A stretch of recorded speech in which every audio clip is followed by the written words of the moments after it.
Welcome back to another exciting episode of the Myth-Busting Locksmith. Please excuse the blocked up nose, I've been sanding wood all day.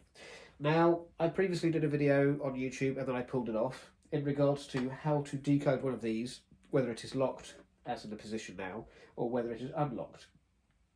We had it on the desk, but now we have built this rather fancy little wall or door attachment so you can do it in situ.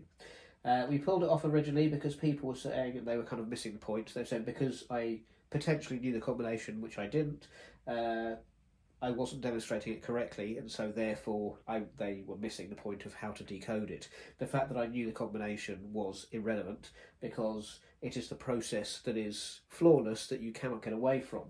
That is the important thing. Now, what I made was a wire, and there will be photos, and I put the upright bent slightly this way so that when this was put in the correct position and this was flush, this of course would be pointing towards here, which would allow you the springy sort of movements that you could feel what was going on behind this.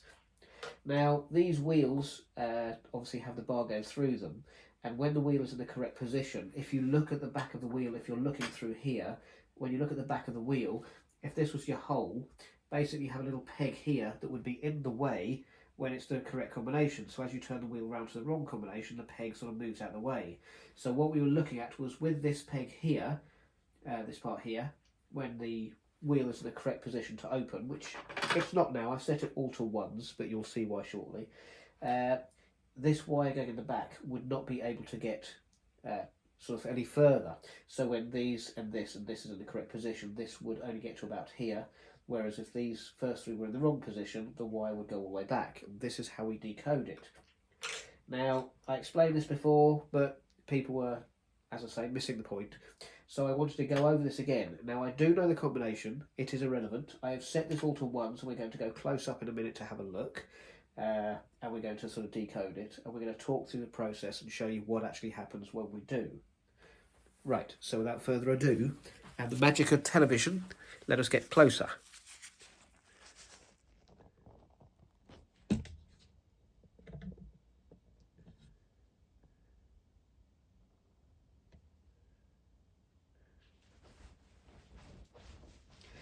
Okay, so what you do is you're putting your wire, if we imagine this turned sort of more upright, you're putting the wire between the bolt, so basically the bolt here, and the wheel. So you want to sort of be feeling the bolt and the wheel, and you want to sort of slide it in the back. You will always know if it is in the correct position because there will be a springy feeling to it, and the wheels will not be able to move. So you push this through, and first of all you can feel it's quite springy and it's stuck. Now if you try to move these wheels, you can see that you cannot move them. This shows it's in the correct position because the gap at the back, or the gate at the back of the wheel in position, is stopping this. So the easiest way is what you do is you move it out until you can move the first wheel.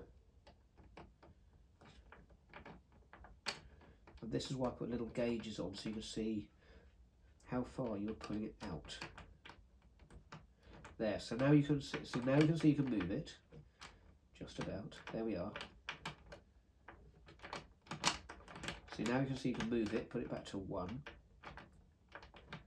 And now you can see you cannot move it. So what you do is you bring out the first one just to the point where you can move the wheel. You can actually feel the wire.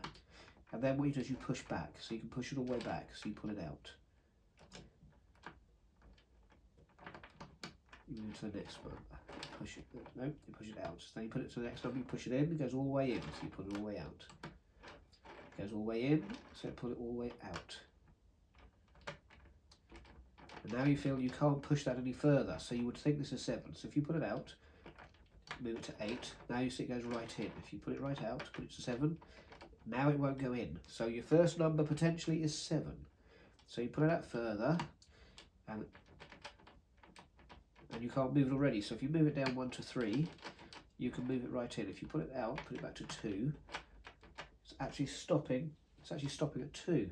So if you put it out again, so you can move things, push it in, pull it out, so you push it in, pull it out, push it in, pull it out, push it in, and you repeat this process until you get to a point where you see that feels at 8. See, that feels like you can't push it in. This is how it's irrelevant if I know the combination, because physically the tooth that is now blocking the wire is in the correct position because the number is in the correct position.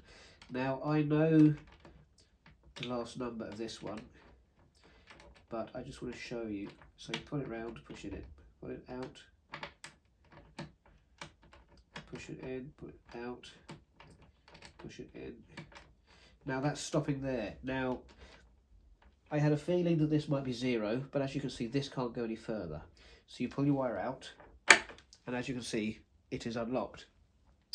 Now I will try and get a close-up picture, but it's quite difficult inside here, because what you have here, let me just check this is lined up for you.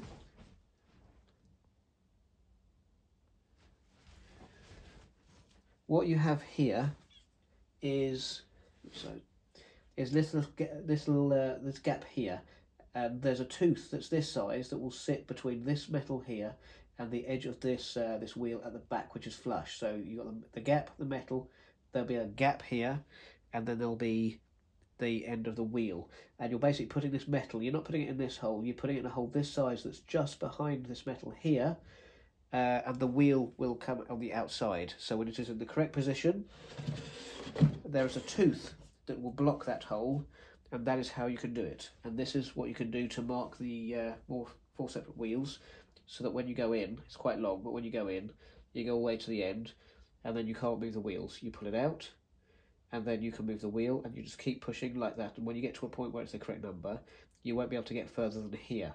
So then you go to the next wheel, and the next, and the next. And this works whether it is locked or unlocked. And it also works when you've got your little sort of the bolt catch that goes over this part here. It will work because you're basically starting here and going all the way through. But for a better demonstration, I took this off so that you can see how clearly this works. So, short one, simple one. I hope you enjoyed it. Do put any questions or queries below. And now that we have our fancy block, if you have any further questions or queries whatsoever, you can now email me at info@2msecurity.co.uk.